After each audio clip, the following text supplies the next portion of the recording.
Hi friends. Hi friends, I'm Olivia Smith. Thanks for visiting my YouTube channel where I share the latest global news every day. You can also read more news on TimeGlitter.com. You can find all the links in the video description below.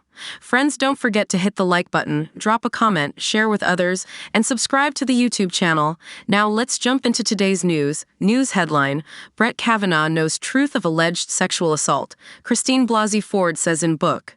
News details: in an eagerly anticipated memoir, Christine Blasey Ford, the woman who accused U.S. Supreme Court Justice Brett Kavanaugh of sexual assault, asserts that Kavanaugh must know the truth about the alleged incident more than 4 decades ago. Ford, a research psychologist from Northern California, gained international attention in September 2018 when Kavanaugh, then a federal judge nominated by President Donald Trump, faced scrutiny over her accusations, which nearly derailed his confirmation. Ford's memoir, titled One Way Back, is set to be released next week, with The Guardian obtaining an advance copy. In the memoir, Ford reflects on the events of 1982, insisting that Kavanaugh was present in the room on the night in question and asserting her belief that he remembers what transpired, despite any potential haze from alcohol consumption. She writes, "The fact is, he was there in the room with me that night in 1982. And I believe he knows what happened.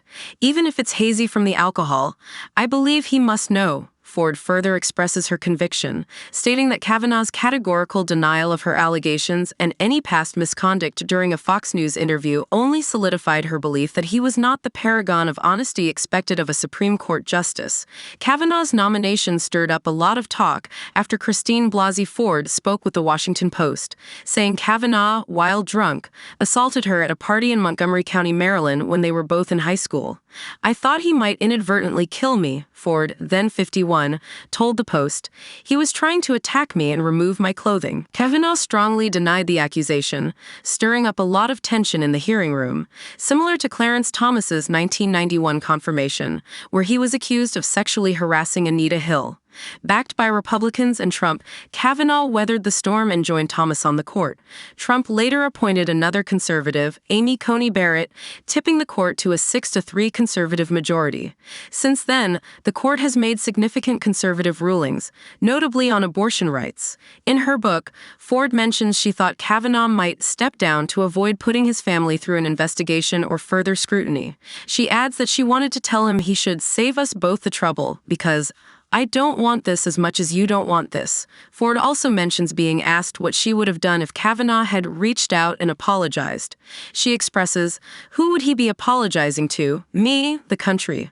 What would he be apologizing for?" That night, the harassment of Ford by Trump supporters around the testimony? "All I can guess is that if he'd come to me, really leveled with me, and said, 'I don't remember this happening, but it might have, and I'm so sorry,' it might have been a significant therapeutic moment for survivors in general.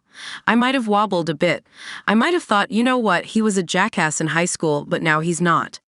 But when my story came out and he flat out denied any possibility of every single thing I said, it did alleviate a little of my guilt. For me, the question of whether he had changed was answered.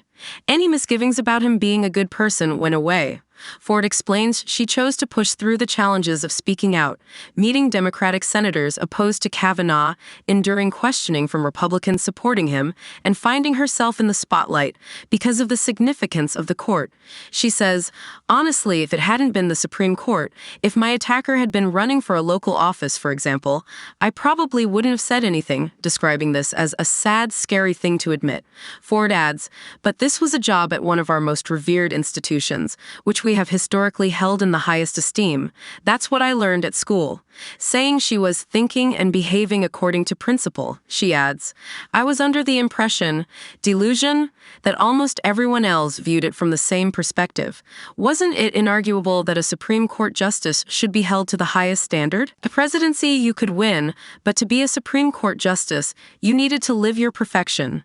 These 9 people make decisions that affect every person in the country. I figured the application application process should be as thorough as possible, and perhaps I could be a letter of non-reference. Ford also describes occasions when she discussed the alleged attack as Kavanaugh gained prominence. In addition to therapy sessions reported by the Post, she mentions other conversations prompted by significant events. Among these moments, Ford mentions the 1991 Thomas hearings, where Hill faced intense questioning from senators of both parties, a 2016 criminal case involving a Stanford swimmer convicted of sexual assault but given a light sentence, and the #MeToo movement of 2017, which saw women's stories of sexual assault leading to convictions of influential men.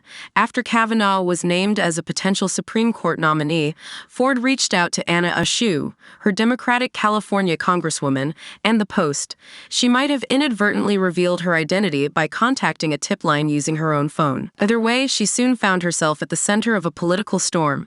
"I never, ever wanted Kavanaugh's family to suffer," Ford writes, adding, "When my allegations came out publicly, the media started reporting that he was getting threats. It troubled me a lot. Then I remembered that I'd already had to move to a hotel because of the threats to me and my family. Again and again I thought, why is he putting us all through this?